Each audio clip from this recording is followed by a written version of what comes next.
آخرین آمار و اطلاعات مربوط به بیماری کووید 19 در خدمت شما عزیزان هستیم. از دیروز تا کنون تعداد 4251 بیمار مبتلا به کووید 19 بر اساس معیارهای تشخیص قطعی شناسایی شده که 1948 نفر از این عزیزان در مراکز درمانی بستری شدند.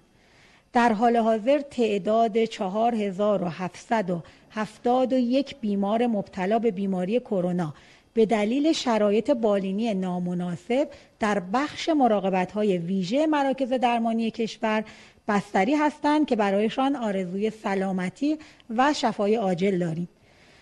با کمال تأسف طی 24 ساعت گذشته شاهد درگذشت 337 بیمار قطعی مبتلا به کووید 19 در کشور بودیم که برای بازماندگان این عزیزان آرزوی صبر و سلامتی می‌کنیم و با این احتساب مجموع جانباختگان بیماری در کشور به عدد 30712 رسیده است.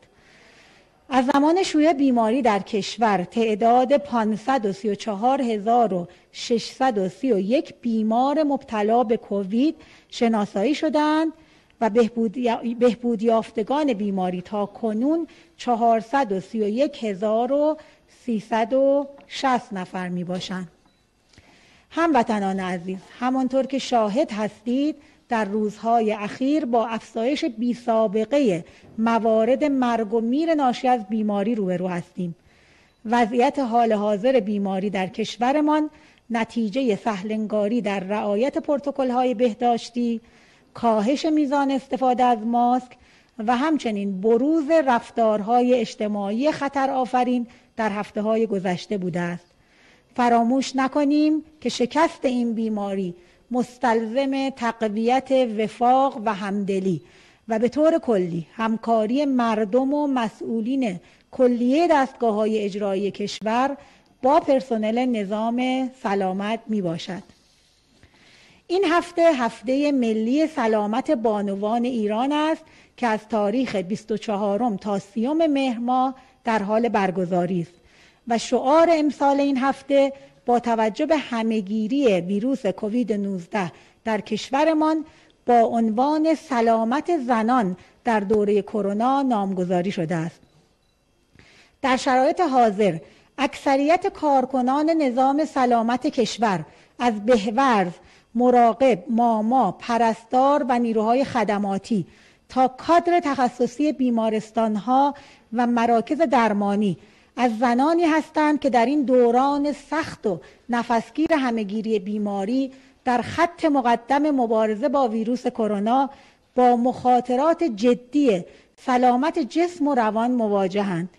و میبایست علیرغم خستگی‌های فراوان رسیدگی به بیماران میان زندگی کاری و شخصی خود تعادل سازنده برقرار نمایند. اگرچه همهگیری ویروس کرونا محدود به جنسیت خاصی نیست، اما جمعیت زنان کشور ظرف 8 ماه شیوع روزافزون بیماری در کشورمان متحمل بخش قابل توجهی از مشکلات مقابله با این ویروس بودند.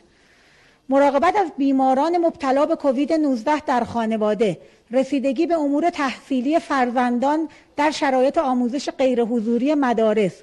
نقش و اقدامات مؤثر زنان در کاهش استرس اعضای خانواده در دوران همهگیری بیماری، مشکلات مراقبت‌های لازم در زنان باردار و مراقبت‌های مورد نیاز در دوران پس از زایمان، مشکلات زنان سرپرست خانوار و زنان بدسرپرست و مشکلات ناشی از فشارهای اقتصادی برگرفته از اعمال محدودیت‌ها گویای این واقعیت است که در این دوران بحرانی لزوم توجه هرچه بیشتر به حفظ سلامتی زنان از الزامات بنیادین مبارزه با بحران کرونا می باشد. هفته سلامت زنان فرصت مناسبی است برای تقدیر از زحمات شبانه روزی زنان سخت‌کوش سرزمینمان که با روی گشاده و عزمی راسخ در جهت شکست این بیماری در تلاشند. امیدواریم با ارتقاء سواد سلامت و آگاهی و هوشیاری لازم در زنان به عنوان پیشگامان حفظ سلامت و ترویج آن در کشور گامی مؤثر در